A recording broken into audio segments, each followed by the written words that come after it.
వారం రోజుల్లో Palamuru project భూసేకరణకు notification ఇస్తామని మంత్రి హరీష్ రావు చెప్పారు. మహబూబ్ నగర్ జిల్లా కొడంగల్ కాంగ్రెస్ నేతలు టీఆర్ఎస్లో చేరారు. ఈ సందర్భంగా తెలంగాణ భవన్లో మాట్లాడిన మంత్రి హరీష్ రావు పాలమూరును అన్ని రంగాల్లో అభివృద్ధి చేస్తామని చెప్పారు.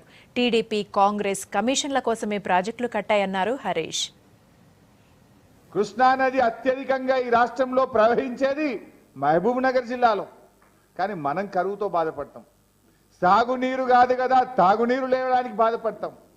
అందుకే ముఖ్యమంత్రి గారు బాగా ఆలోచించి స్వయంగా తానే ఒక ఇంజనీర్గా నిరంతరం కష్టపడి కృషి చేసి ఆ శ్రీశైలం నుంచి నీళ్లు తెస్తేనే ఈ పాలమూరు ప్రజల గోస తీర్తదని చెప్పి ఇవాళ పాలమూరు ఎత్తిపోతల పథకాన్ని శ్రీకారం చుట్టింది. నేను బాధ్యత తీసుకుంటా. ముఖ్యమంత్రి గారు డైరెక్షన్ ఇచ్చిండ్రు. ఇరిగేషన్ మంత్రిగా నేనే ఉన్నా. మీ కొడంగల్ నియోజకవర్గమే కాదు, మొత్తం పాలమూరుతో పాటు మీ 5 మండలాలకు కూడా నీళ్లు ఇచ్చే బాధ్యత నాకు.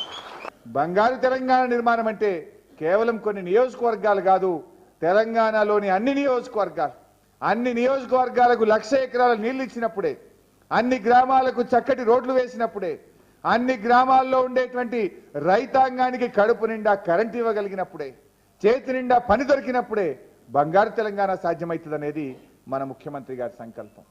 వారం రోజుల లోపలనే పాలమూరు ఎత్తిపోతలకు భూసేకరణ నోటిఫికేషన్ ఇవ్వబోతున్నాం. గతంలో మాదిరిగా సంవత్సరాలు భూములు ఇచ్చిన వాళ్ళు తిరగాల్సిన అవసరం లేదు.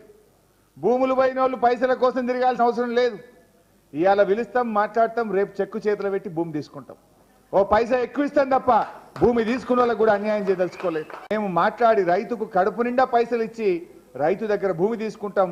యుద్ధ ప్రాతిపదికన వేగంగా ఈ పాలమూరు ప్రాజెక్టు కట్టాలనేటువంటిది మన ముఖ్యమంత్రి గారి ఆలోచన.